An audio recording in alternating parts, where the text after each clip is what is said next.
ملا جلا دن، مختصر ادبی انشائیہ، شارق علی۔ صبح دم ساحل کے ساتھ سڑک پر دھیرے چلتے ہوئے پہلے تو اسے لگا وہ اکیلا ہے، پھر نیلی ٹی شرٹ سفید نکر پہنے جاگنگ کرتا نوجوان پاس سے گزرا، اس کے بعد طبی ہدایت پر کاربند سست قدم بوڑھا اور مستقل بولتی بیوی۔ اس سال بھی نہیں آ رہے وہ، نہیں لگتا دل بہو اور بچوں کا، تو ارشد بیچارہ بھی کیا کرے، ہم بھی تو سہار نہ سکے ولایتی آسائش کا اکیلا پن اور دن بھر اسکول اور دفتر سے واپسی کا انتظار۔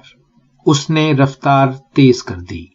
ہائی کورٹ کے سامنے جیل کی گاڑی آ کر رکی، ہتکڑی بندھے ہاتھ پیشی کے لیے اترے۔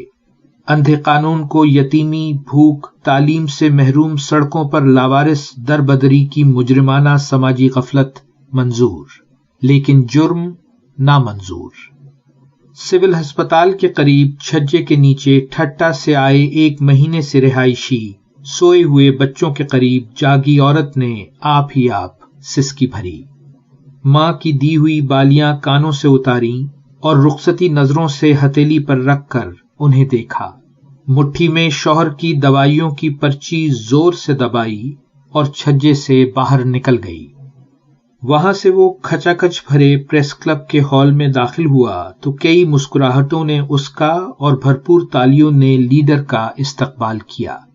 نہ جھکنے والی تقریر نے جوشیلے نعروں کے ہار پہنے، پھر کوٹھی کے بند کمرے میں مفاہمت نے فیملی سمیت بھوربن کے 5 ستاروں والے ہوٹل کے 2 ہفتے قیام اور احتجاج ملتوی کرنے کی حامی بھری۔ کالج کی کمسنی بہت دیر کی تلاش کے بعد چنے ہوئے وش کارڈ کو ہاتھ میں لیے دھیرے سے مسکرائی۔ گلی کی ٹیم نے چندے کی رقم سے کرکٹ بال خریدی، سب نے باری باری گیند ہاتھ میں تھامی اور چہکے۔ سیلز مین نے پہیوں والے سفری بیگ کو دونوں ہاتھوں سے سر سے اونچا اٹھا کر پکے فرش پر دے مارا۔ مضبوطی سے مطمئن ہو کر خریدار نے سر ہلایا۔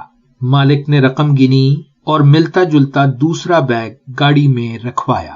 فقیر نے آواز لگائی، سب کا بھلا، سب کی خیر۔ اب پورا شہر رات کے گھیرے میں تھا۔